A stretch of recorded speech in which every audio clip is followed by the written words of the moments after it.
We're ready. Good evening. At this time, I'd like to call to order the November 2021 meeting of the Zoning Board of Appeals. Linda, can you please call the roll? Mr. Frary, Here. Mr. Lataif, Here. Mr. Dolman, Here. Mr. Daly, Here. Mr. Green, Mr. Hoke, Here. Chairperson McGinnis. Here. The first order of business is approval of the minutes from the October 21 meeting. Is there anyone who'd like to make a motion on the minutes? I make a motion. Motion's been made. Is there a second? Second. Any discussion on the motion?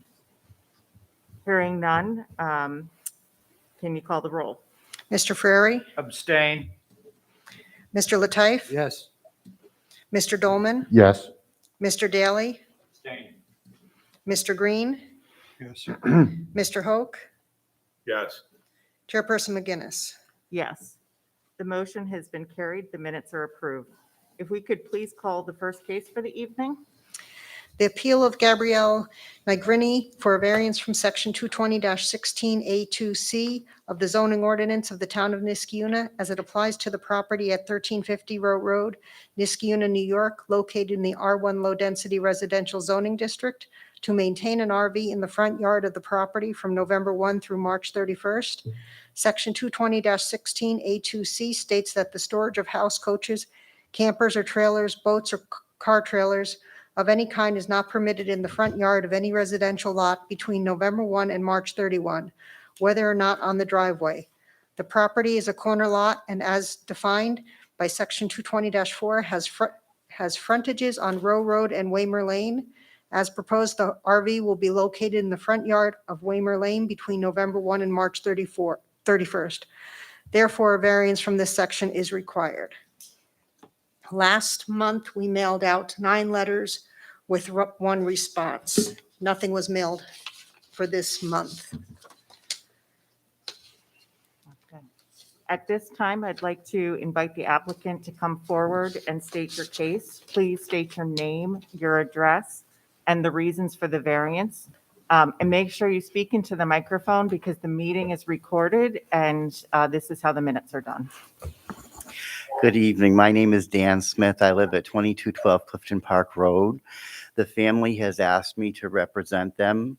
They've been through absolutely horrible tragedy, and they've asked me not to go any further with that. So is that okay with all of you for me to represent them? Okay. Well, first off, I personally want to thank you all for your time and service to the town of Niskiona.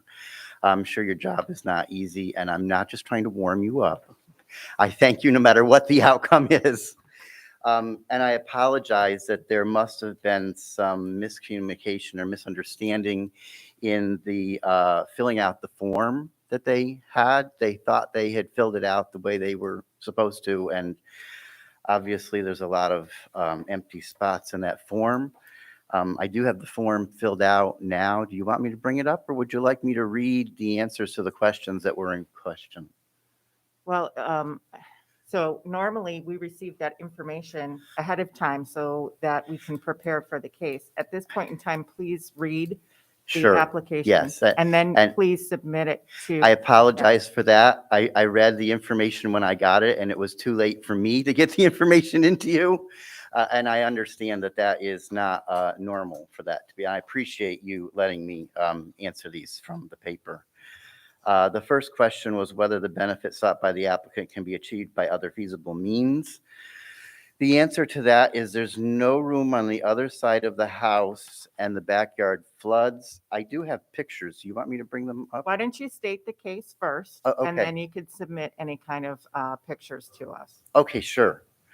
The case, I think, was stated about the trailer being. So the application that was not filled out, you were going to read to us? Oh, okay. Yeah, so you're. You want me to read the whole application? Absolutely. Okay, sure. All right, let's see here.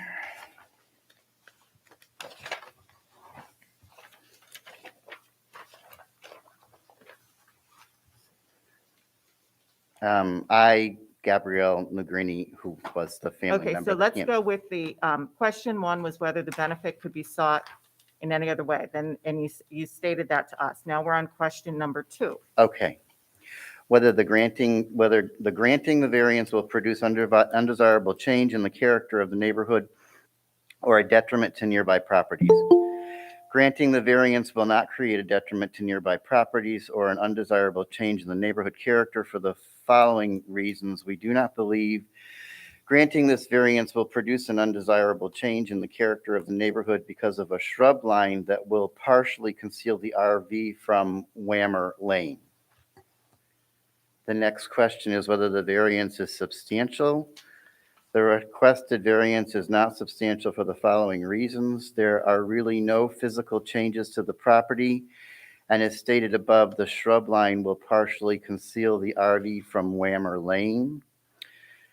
Number 4 was whether the variance will have adverse physical or environmental effects on the neighborhood or district. It is partially concealed again from Whammer Lane, so we don't feel that there's going to be any adverse physical or environmental effects. Number 5 is whether the alleged difficulty was self-created. It's definitely self-created by the need to store this RV and the water issue that is created in the backyard with rain. The property was recently purchased, and at the time, we were not aware of the water issue. The water issue obviously is not self-created. And that answers, I believe, all the questions on the form, correct? Yes. Yes, it is. Hmm. Are there questions from the board? Yeah, I'm sorry, your name again, sir? My name is Dan Smith. I live at 2212 Clifton Park Road in Niskiona. So you don't live anywhere near this property, correct? That is correct, but I have been by the property, and I know there is a concern about the traffic from the neighbor in the back. But I was there when the trailer was backed into the driveway, and it was backed in just one fell swoop, and there was really no problem with any traffic. Can you bear with me a second? 'Cause Sure. I have a number of Sorry. questions, okay? This is, you know, the dimensions of this RV? I think it's about 27 feet. Long? Right. What about the height? I used to Picture have yourself standing next. I used to have an RV myself, You're so about 6 feet tall, right? yeah, I'm 5'7". Okay, well, let's call you 6 feet. Okay, sure. I like that. Me too. 12 feet tall? It's probably about up here over my head, the top of it. So, Okay, so at least it's a couple, 2-3 feet above you. right. Okay. You ever stand near the shrub line they're talking about? I did. How tall is that? It's about, I think, I've got it in a picture here. I think it's about the same height. Say- It does not cover it up well from Whammer Lane. I will admit that. Okay. Just bear with me here. Mhm. So the only reason I understand that the applicant indicates that for 2 answers to these questions, one is whether there's an adverse effect on the environment and an adverse effect on the neighborhood, is this brush shrub line is going to partially conceal the RV. Correct. Yes. But really, it's not, because you have an RV that's going to extend well beyond the shrub line and well above the shrub line, right? Mhm. Okay? Now, did they just get this RV? Or have they had it for a number of years?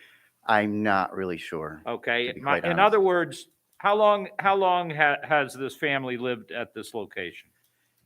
I believe it's been in the last year that they purchased the home. Okay, so this would be the first winter that they're trying to put this RV there. Yes. Okay. Is there some reason they can't make arrangements to store it somewhere else?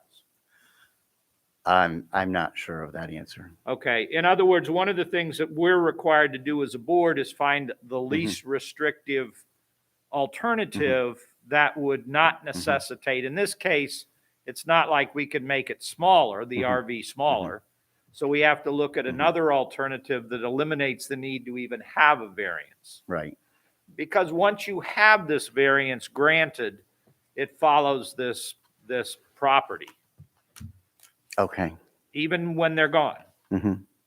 So back to my question, do you have any idea if they have investigated any other alternative to storing this someplace else, some other location, some other property, storage facility? I honestly don't know if they have. Fair enough. No. And I'm not trying, I'm I just, know. I understand. I'm not trying to I put know. you at a disadvantage with my Like I questions. said, I appreciate what you all do to keep Niskiona a nice place to live, and I'm going to appreciate that no matter what you decide. Well, I appreciate your appreciation. Mhm. There has been a concern expressed because you understand that because this is a corner lot, there's essentially two front yards. Mhm. And there's been a concern expressed that it's potentially that this RV could block the view of traffic coming from Whammer Lane to turn onto, I'm sorry, Row Road. Thank you. Would you like the pictures now? I'd love to see your picture. Okay. Hang on before, if you're going to talk, I'm going to let you talk. Okay, that's the picture from the Row Road. It's way back in off the road. And you're right, that's not concealed very well by the shrub line. Okay, let me just comment on these, and if you could go back, I appreciate it. So the RV that we're talking about is not a self-driven RV, it's something attached to a fifth wheel, probably on a pickup truck, right? It's a trailer, not a fifth wheel, but that doesn't really matter. Okay, but in any event, it's pulled behind Mhm. a pickup truck or some other Yes, type sir. of vehicle. Mhm. And it appears that they're proposing parking this not on the driveway, but all the way in the back of the lot itself. We did try to get it back as far as we could, yes. So as I look at this, there is one of these pictures, which I'll pass to the rest of the board, is the RV in what I assume is its location, sitting not concealed at all by the shrubs. That was taken on Whammer Lane, correct? So the RV would be fully visible to anyone Mhm. across the street or driving on Whammer Lane. Yes, sir. Fair? Yes. Mhm.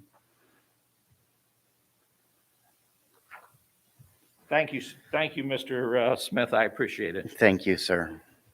Are there other questions from the board? Madam Chairwoman.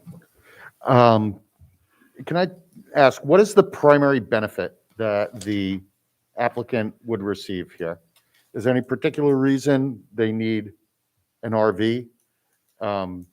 Or is this is a recreational vehicle I think for it's them just and a they need recreational vehicle. somewhere to correct. put it? Mhm. Just a recreational vehicle. I'd also like to express my sympathy to the family for whatever tragedy that they're going through. Thank you. Okay, that is all, my only question. Thank you.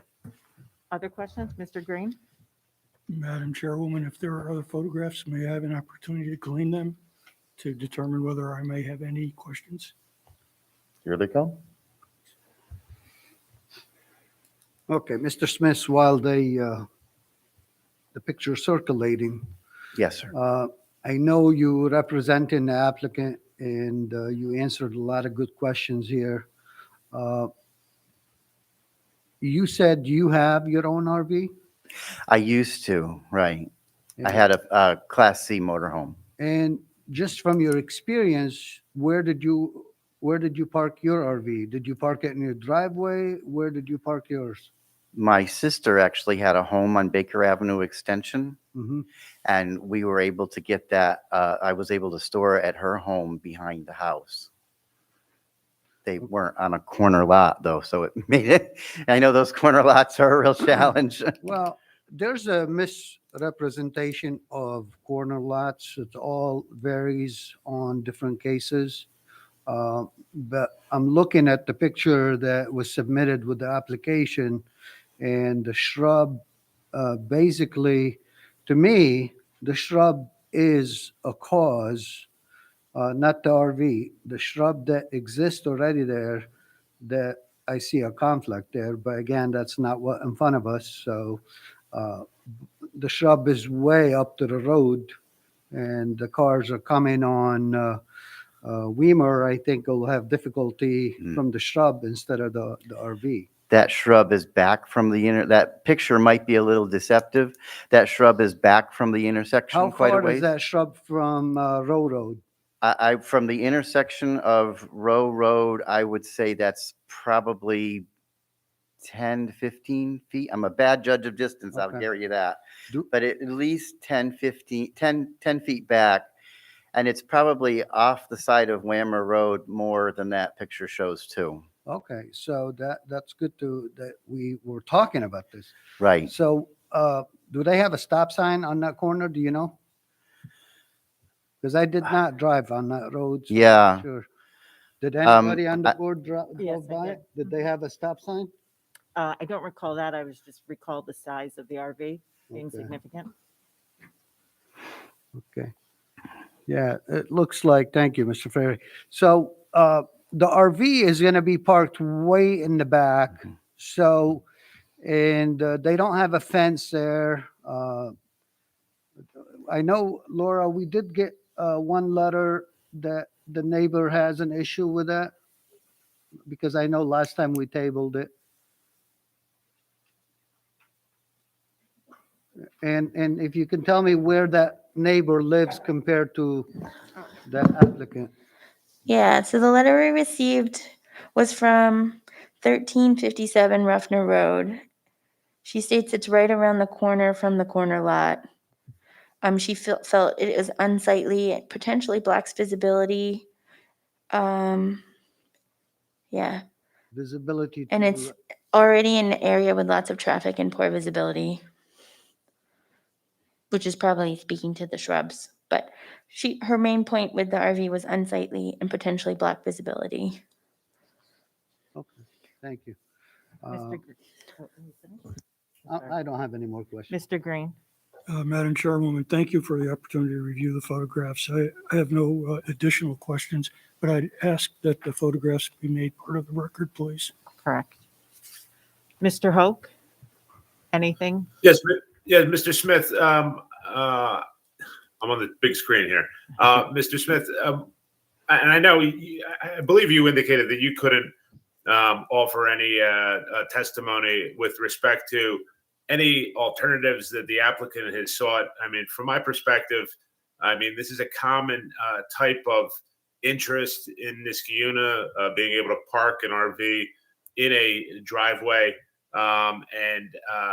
You know, it's important to have an understanding as to what efforts the applicant has made to try to mitigate the need for this by seeking alternate locations, and what the costs associated with, you know, locating the RV at a different location, so they wouldn't need a variance. So I just want to confirm you don't have any understanding of that, correct? I don't. I've actually been friends with a family for over 30 years. And like I said, they don't want me to elaborate on the tragedy, but it has caused a lot of confusion. And unfortunately, that's why I don't have more information for you. Okay, with respect to the aesthetics of the neighborhood, you would agree that the RV is going to be visible from Row Road and from, you know, at least in front, from the neighbors across the street. You'll be able to see it from Row Road as well as Whammer Lane, correct?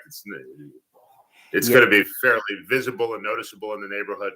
Yes, you will be able to see it from Row Road. It probably will be more visible from Whammer Lane. Okay. That's all I had. Thank you. Any other questions from the board? Hearing none, I ask if there's anyone in the audience who wishes to be heard either for or against this. Okay. Hearing no further discussion, I'll ask if there's any member of the board who wishes to make a motion. Yes, Madam Chairwoman, I'm going to move that we deny the variance. As I look at the criteria that, and again, I as well am offer my condolences and to the family for whatever it is they're going through. But the criteria that we're required to apply in this case, first of all, is there going to be an adverse effect in the neighborhood? We've got one neighbor already who is expressing concerns about the aesthetics, the visuals on this. We've got I understand the circumstances, but less than a thorough analysis of the criteria by the applicant. And particularly what concerns me is any alternatives that have been investigated to eliminate the need for this variance. Hearing none, I can only conclude, as I must, that there are none at this point. Certainly, we've been confronted with this type of issue before and have discussed and investigated alternative location, storage, that type of thing. I think as well, there's going to be an adverse effect on the environment. We've got a fairly large RV that's going to be parked in the middle of the yard. It's not going to be concealed by the shrub line. I think that's pretty obvious from the photographs. It's self-created, which is, as we usually indicate, is not determinative, but it is a factor to consider. And I think it is substantial from the standpoint that it is a large RV and it's going to take up a substantial area, and as I think we can tell from the photographs, it's going to be very visible. For those reasons, I move that we deny the variance. A motion's been made. Is there a second? Second. Uh, Second. Thank you. Any discussion on the motion? Hearing none, I ask the clerk to call the roll. Mr. Frary, Yes.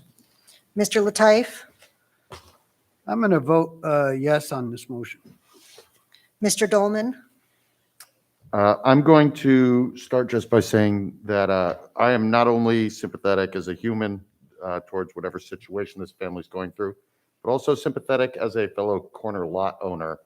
That can be certainly difficult. But one of the primary reasons for a code like this is aesthetic. And my tendency would be to lean towards the reasons that the code was written.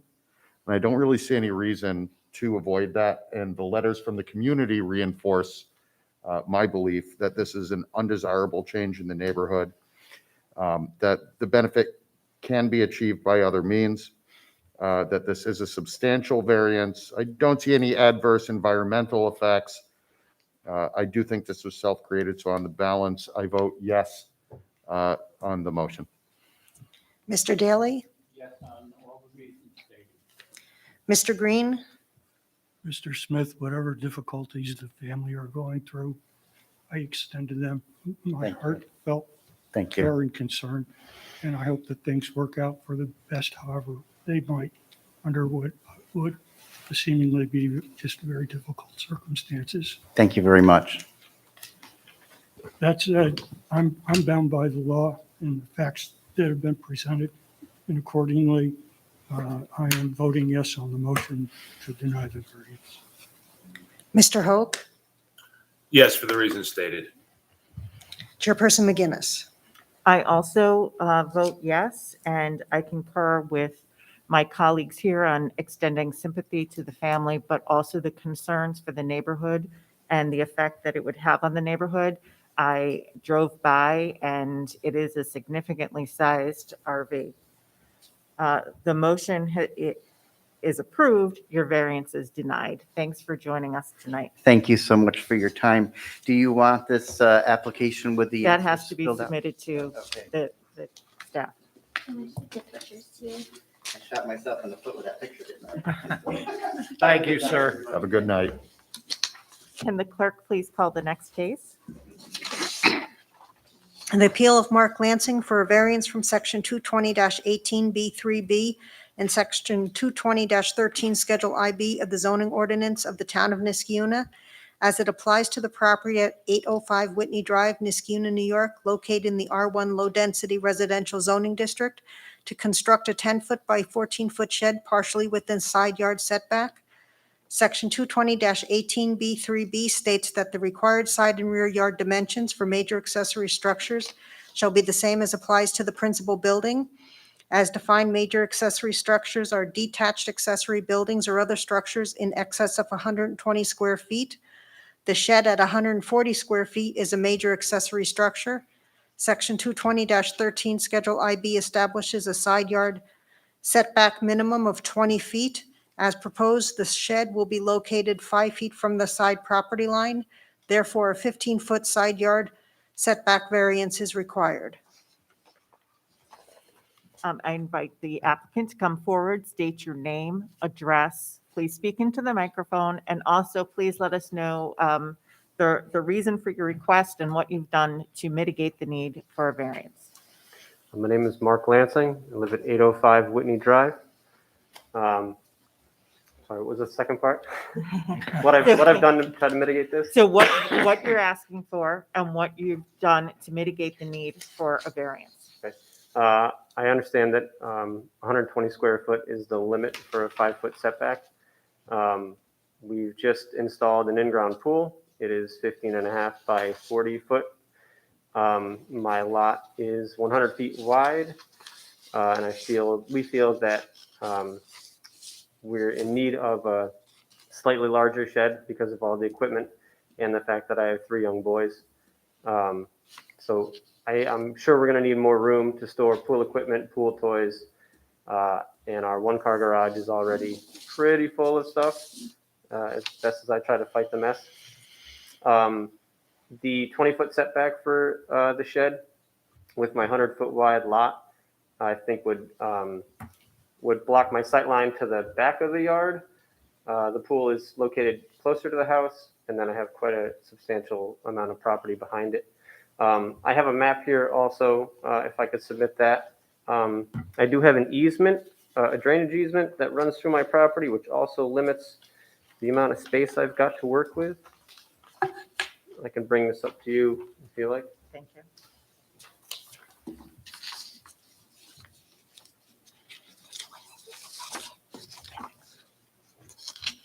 So I've noted on there the potential placement of the shed based on the placement of the pool. You can see the easement that cuts across the middle of my backyard. And then in the very back, I have some wetland that is not usable at all. So the amount of space I've got left for my 3 rowdy young boys to run around, I'm trying to maximize that, and the 5-foot setback would really help out with that. So the picture he submitted is already part of our packet, but if anybody wants to see a paper copy, I can pass that. You need to see that? You No, got I'm it? good, thank He's you. good. Thank you. Anything else? I have also procured a letter from my neighbors who shared that property line, and they're giving me support for a slightly larger shed. I can submit that as well.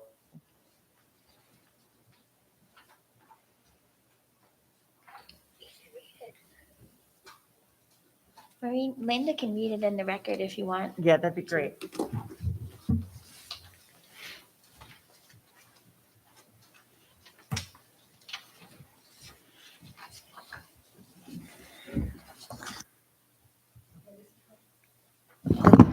This is the residents from 809 Whitney Drive are in full support of Jamie and Mark Lansing at 805 Whitney Drive, placing a 140 square foot shed 5 feet off of our shared property line.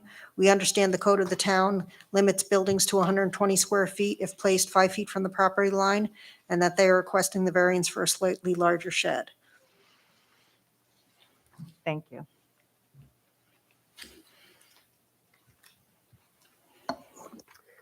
I would like to add that my neighbor, so my direct neighbor on the other side has a wedge-shaped property, and then the neighbor on the other side of her has a large yard that butts up against mine. They They have a shed grandfathered in. It's been there. I've been there 15 years. That shed has been there ever since I lived there. It is, I'm not sure what size it is. It looks like an 8 by 10 or a 10 by 12. It's a decent sized shed. Personally, I don't think it's an eyesore being that close to the property line. And again, if that were in the middle of the yard, I feel like it would be a problem with being able to see the rest of the yard. From, I have a lot of windows on the back of the house. It's nice to be able to look out and see the swing set and have a sight line to everybody playing in the backyard at all times. A 10 by 14 shed would block off a whole lot of that. Thank you very much. Any questions from the board? Mr. Lansing? Yes. John Ho, how are you? Great. How are you tonight? Good. So my understanding from looking at the site plan, first of all, it looks like you made some improvements to the back of your home. The pool is new. Yes. Just as of the last week. Okay, so you just completed those upgrades to the back of your property. It looks really nice. Correct. Thank you. So am I correct in assuming that the main issue you have with moving, we could agree that there's other places that you conceivably could theoretically place this shed on your property, correct? There I mean, are. you could move it, I'm sorry, let me rephrase that. You could move it to the center of your backyard, but it would impair your sight lines to the rear of your property, correct? Correct, and it would. I think it would hog up a lot of useful play space for my kids if it was in the middle. You indicated, and I might have mistook this, but I thought you indicated that you had a swing set in the back. Is that correct? I do. Yes. Okay, and is that behind the pool in the center of the yard? No, it is on the opposite side property line. Okay, okay. All right, so the main goal that you're trying to achieve is to maintain the aesthetic integrity of the backyard, correct? Correct. Placing the shed where you're placing it. Correct, and I mean I know I could get a 10 by 12 and be within the limit of the 5 foot setback. The extra 20 square feet of the shed would really help out with storing the new pool gear. And when you say it would help out, what kind of stuff do you have to store in there, or what would that additional 20 feet allow you to store? I have the smallest riding lawnmower I could get. I have a push mower, and to be honest, I've never personally owned a pool. We had one when I was growing up, but I wasn't in charge of buying the chemicals and taking care of it. So other than the vacuum and the skimmer, I don't really know how much stuff I'm gonna incur as far as what to store. That being said, you always grow into the space you've got. So I want to make sure that I don't end up having to stack stuff on top of stuff in a smaller shed. Just trying to get the most space I can because I'm not really sure what to expect with this new pool. And with respect to the installation of the shed, have you discussed that with anybody else in your neighborhood besides the property owner most affected? We spoke verbally with the neighbor on the other side. She seemed to give her blessing, I guess, for lack of a better word. But I didn't pursue having her sign anything official, just because she has recently put up a privacy fence, and I don't think the placement of my shed or the size of it would really it would probably matter to her more if I put it in the center of my yard. So nobody's indicated any kind of objection to your placement of the No, shed sir. where you're putting it. Okay, I have nothing else. Thank you. Thank you. Mr. Green, it looked like you had some questions. I do, thank you, Madam Chair. Just the letter that we heard from the neighbor that is Chris in front of the house was on the right-hand side. Correct. That's the only person that you're aware of that would have any concern. Correct. about having a shed of the size and location that you were asking for. Yes, sir. All right, and just looking at the map, as the crow flies, what's the approximate distance between the closest portion of your neighbor's residence and the place where you're proposing to locate the shed? I would say 50 feet. From the back corner of their garage. Right, and along the property line in the area of where you're proposing to have the shed, on the side of the shed that would, closest to your neighbors, what is located there? Trees, shrubs? Yes. Yes, some smaller trees and weeds.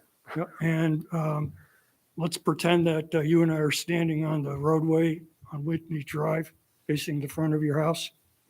If one were to be driving down the street at an appropriate speed, given the residential nature of the neighborhood, would they be able to see the shed where you're proposing that it be located? I think in the winter, they might be able to see it a little bit, but most likely not in the summer. We've got, between the two of us, we have a few larger trees in the front yard, sporadically placed. I have a really large hydrangea on the front corner of my house that pretty much blocks the whole side of my house along the property line from view from the street. Right, and I'm looking at your map, and there's some, on the right-hand side, there's some green circles. Is that meant to represent shrubs or trees? Some of this is a projected landscape for the future as we lay out the patio. So those do not exist currently. But we're having a chain link fence installed to go with the pool, and we are planning on planting some more privacy shrubs and trees. Right, and for the record, do you have a memory of an individual who looks a lot like me who is visiting the site? Yes, sir. And we had a discussion, but the discussion was, it's not appropriate to be talking, but perhaps Correct. we'd have this chance as we're having now in front of the board at the public hearing, correct? Correct. All right, thank you for your time, sir. Thank you. Any other questions from the board? Just, Madam Chair, one more question. Yes, sir. They asked you all, most of the question I had to ask. The only thing I want to put on the record, if you can tell me the heights of the shed, I Nice. believe I haven't bought one yet, obviously. because on the application, it does say 11. I want to confirm that that's the case. I believe that is the standard height because I'm looking to get one with a loft inside it also, a partial loft. And with all the snow we get, I'm going with the steeper roof pitch. So I think it's 11 feet. Yeah, I just want to make sure that that's what you get in the regular shed, and the only thing that's going to be different is the size, not the heights. And Correct. One story, no fancy anything, no second floor, nothing like that. Okay. Thank you. Thank you. Mr. Lansing, you Yes, sir. have what appears to be chain link fence around the backyard, is that right? Yes, that's set to be installed on Friday. Okay, but that's obviously from the diagram, that's the intention, that's what they're putting in. Yes, sir. 4 foot high? Yes, sir. Tell me a little bit, I know you talked about wetlands, but and you have kind of an odd shaped lot. Tell me a little bit about the back of the lot from the easement to the back section of the lot. Okay, so from the easement to, I believe, about, well, it's hard to tell here. So Mrs. Robertson is projecting up on the screen for anybody who needs to see. You see the dotted line inside what would be the fence? And if I'm reading this correctly, it designates, where did I see it? The 20, yeah, thank you. The 25-foot setback. Do you see the dotted line inside? Yes, sir. That would be the 25-foot setback. Yes, sir. Talk to me about that section specifically within that triangle from the easement to the back. Okay. That is most of my play area for the kids. Right around where the arc is, it says elevation -4. Yep. It's kind of low. I got a lot of standing water there. I don't have a lot of good drainage. And then behind that, we've built it up a little bit, and we have a stone patio we've made with a fire pit and some chairs. And where is that in relation, say, to the point of the triangle furthest from the house? It's about at the point of the triangle back to where the chain link crosses and leaves that triangle empty. So and ultimately, my question is tell me why the shed, since it's storing lawn equipment, lawn mowers, things like that, could not be placed somewhere in the back there. I suppose it could be, but I'm also planning on storing whatever pool gear I need as far as chemicals or salt. And I've had the pump and the salt generator and tub installed on the house side of where the projected shed would sit. So I would like to keep all the So all the not pool in gear. any close proximity to the pool if it was sitting back there and you had pool supplies. Correct. Okay, thank you. Thank you. Any other questions from the board? Hearing none, I ask if anyone from the audience wishes to be heard for or against this. You can sit down, sir. Thank you. Please state your name and address for the record. Hey, my name is Alan Ward. I live at 809 Whitney Drive, which is adjacent to Mark's property. I just want to reiterate what we had in our written statement, that we're fully supportive of Mark's interest in locating a shed near the property line. I do not believe that the shed would be very visible at all from the street. There's also, some shrubbery and, near the line. So it really would not be, very visible to our yard. So, we're, again, both my wife and I have signed the statement, and we're both very supportive of his request. I appreciate you taking the time to come out and share your thoughts. Not everyone takes an active role in this form of government, so we appreciate you coming out. Any questions for the speaker? Just a quick question, sir. How long have you lived in 809 Whitney Drive? 39 years. And your neighbor is new neighbor? Oh, well, he's new as of 15 years ago. Relatively new. All right, well, thank you. Anyone else wishing to be heard either for or against the applicant? Hearing none, I ask if there's anyone on the board wishing to make a motion. I'd like to make a motion. I would like to vote to approve the application as written for the following reasons. I don't see that that this benefit can be achieved by other means. In fact, any moving of the shed to the places where that 20 square feet seems to make a difference. Seems just kind of silly to drop a shed in the middle of the backyard.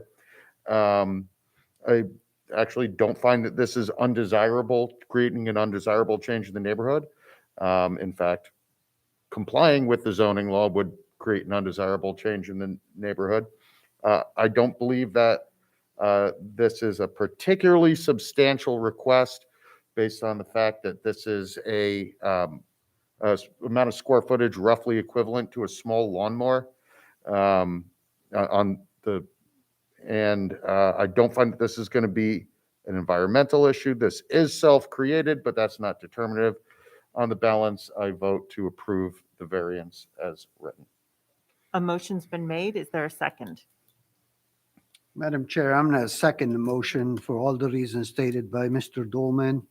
And I seem to agree with having a shed in place in the middle of the property. That will be odd. So for all the reasons stated, I second the motion. A motion's been made and seconded. Is there any discussion? Hearing none, I ask the clerk to call the roll. Mr. Frary, Yes, for all the reasons stated. Mr. Lataif, Yes. Mr. Dolman, Yes.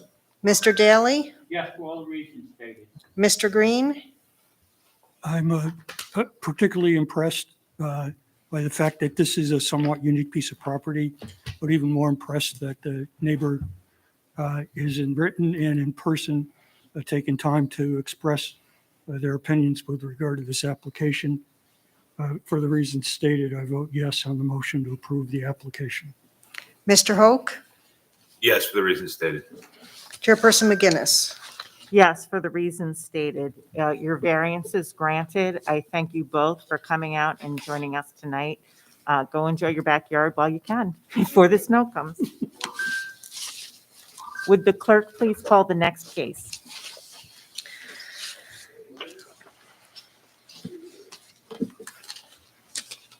No, I sorted things Sorry, too we're much. trying to, obviously the applicant isn't here. So we're trying to get, There's nobody online else? yeah, I don't see them there. Okay. And we've sorted stuff, so we Okay, can't then. find it anymore. Madam Chairwoman, if the applicant isn't present, as we've done in previous meetings, I do believe that the applicant should have an opportunity to represent themselves. I would move to table this application until the following meeting. Do we have to wait till the case is read into record to do that? We do. Did I jump the gun? You did. Apologies, You did. Madam Chairwoman. The appeal of Adam Bach for a variance from section 220-25B1A of the zoning ordinance of the town of Niskiona as it applies to the property at 245 Menlo Park Road, Niskiona, New York, located in the R1 Low Density Residential Zoning District, to maintain an existing 4-foot 6-inch height fence which exceeds the height limit in the front yard. Fence section 220-25B1A permits the maximum height for fences located in the front and side yards to be 4 feet. As constructed, a 4-foot 6-inch high fence is located in the front yard, therefore a 6-inch fence height variance is required. And we sent out 12 notices. We did receive 1 response, and the response is from 2 Dynamo Court.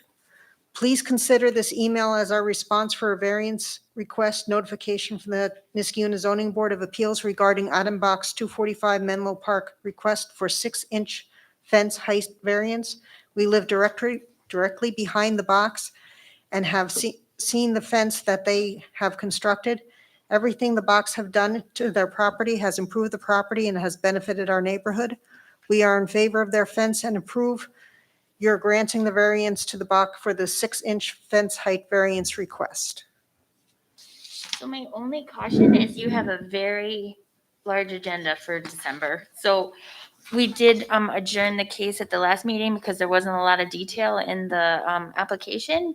But you may just want to discuss the application before deciding whether or not you'd want to adjourn it.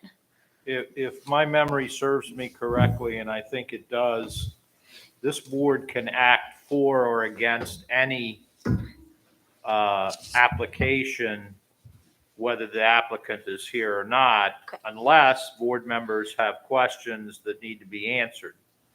That's absolutely correct. Yep. Personally, I need to find out why it looks like this is already up. It is. I want to know why.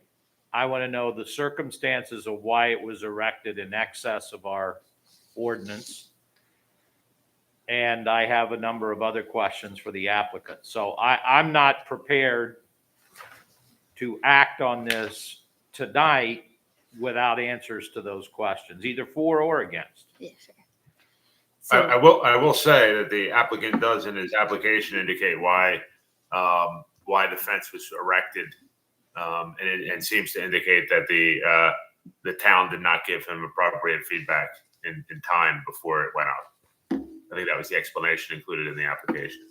Yeah, I saw that, although I will commend you, Mr. Hope, for being able to read the handwriting. I second that wholeheartedly. I struggled. I read a lot of doctors' notes, and this even was a challenge. So I commend you for your ability to do that. It still doesn't answer the question of if they're saying the town didn't get back to them. I'd like to know who they talked to, when, what efforts they made to communicate with the town, et cetera. So again, I'm not prepared to act on this. I know we have a very full calendar in the December meeting, but Ms. Robertson, can you tell us about communication with this applicant? They're stating that they did not hear back from the town. Do you have any recollection of what happened with this application? 8 inches. Yeah, it's more than 6. Definitely have to research that for you guys. Madam Chair, also, I have a question about, you kept mentioning 6 inches, Yes. and isn't it, It's closer to 8. it's 8 inches? Because it's 56, so you're talking 48, 56 is 8 inches. Yeah, there's an actually measuring tape Oh, which yeah. is put up You're right. against the fence, and So it's, that makes it a little different also. It's 8 inches instead of 6. I would Yeah, it is. join Mr. Dolman's premature request that we table this motion and would support it. Yes. Laura, this is the second time that this matter has been adjourned? No, this would be the first on this case. The first one was adjourned. The first case we had today was adjourned from Sure, the yeah. next meeting. So just to make matters more interesting, I believe I moved out of order, so my understanding is that wouldn't count. But that being said, actually, I feel now, having reviewed further, this application is pretty complete. But I would defer to any board members who have questions they want to ask. So we've heard from one board member who would like us to wait to discuss this. We've heard from 2 saying that they feel comfortable. Straw poll, how do people want to proceed? Well, I mean, do we have- just want to confirm that 6 inches and 8 inches with Laura. So if you can confirm that, then I think I'm okay with all my questions, because the applicant did answer all the questions on the paper. Yeah. The actual quote from the fence company says 54 inches high. Okay. Um, So there's a few places said 56. There's a tape measure saying 56. So well, the picture shows it even 57 to the top of the fence cap. Correct. so that will make it a question to the applicant if we can't answer that. Yeah. Are we aware why the applicant is not present tonight? Is there a justification that's been presented? Just, Haven't talked to them. No, the only thing that's a little different is because we're meeting in person again. So when we were meeting virtually, like Linda and I would go to extreme lengths to make sure that we talked to everybody and that they were all set to attend virtually. When they have the option of coming to town hall, we typically don't do our massive reach out. So we didn't reach out to this one. They get the stuff in the mail and, theoretically should put it on their calendar, but we didn't do the usual major outreach that we did for COVID, although pre-COVID, we didn't do that kind of outreach to people. I mean, my understanding of the matter is that we have to, in the absence of an applicant's presence, we have to, assess the matter based upon the application as it's been presented. And to the extent that there is board members who aren't in a position to resolve questions relative to an element of the standard, then I would suggest that, with respect to that board member, they would have to resolve that, that element against the applicant. I mean, I don't know why we couldn't move forward tonight. Well, the issue is, I think this is if, and it just depends, if there's a motion to table that's not passed or completed, then I guess we go forward. This is why we have the rules of order, right? Yes. So it sounds like we would like to have some discussion on the merits of this application and then proceed with a motion. Well, I don't know that that's appropriate, because what it does is it places other board members into the position of answering questions on behalf of the applicant, which is totally improper. So, No, I don't. let me just point out, one of my questions is what efforts did the applicant make to communicate with the board? Does anybody know? No, Mr. Furry. So in that situation, you'd have to resolve that question in your mind against the applicant if it can't be answered on the papers. I don't think any board member has to answer your question. No, I understand that. The question, I posed the question because on the table was a let's discuss the application. We're not in a position to discuss the application and provide answers to these questions. So I'm saying where we're at is simply either there's a motion to be made to table this and a vote, and either it's tabled or it's not, and then we move on to whatever somebody wants to do to. Absolutely. I would agree with that. Madam Chairwoman, would you entertain a motion? Absolutely. Madam Chairwoman, I move to table this. A motion's been made. Is there a second? Second. Could the clerk call the roll? Sorry. Mr. Frary, Yes. Mr. Lataif, Yes. Mr. Dolman, Yes. Mr. Daly, Yeah. Mr. Green, Yes. Mr. Hoke, Sure. My vote is actually no, but the motion carries. So the case has been tabled till our December meeting. In our packets, we got information, we got the calendar, the proposed calendar for next year. I encourage you all to review that. We will be making a vote on the schedule and the calendar. Can I encourage two things? One would be, I know we usually run into problems with the Jewish holidays. So if someone could check that, and also, it doesn't affect me, but the school holidays as well. So those are the two things. we double checked the school holidays. You did. Yes. Okay. As double a checked. member of, as a delegate of the Hebraic peoples, I will deconflict our schedule. But those are the two, I just bring that up because those are the two Main big stumbling blocks we run into with our schedule. Yeah. The Hence our February request break, to review it. yeah, the February break actually is a week later than normal, so it was not an issue. But the April break was the issue, and we moved our meeting to satisfy April. Yeah, so the April meeting is the fourth Wednesday, so that it doesn't conflict with vacation. Right. Is there any other business before the zoning board tonight? Hearing none, is there a motion to adjourn? So moved. Seconded? Seconded? Second. All in favor? Aye. Thank you. The meeting is adjourned. Everybody have a good Thanksgiving. Yes. Yeah, absolutely. You too. Me too. Bye-bye.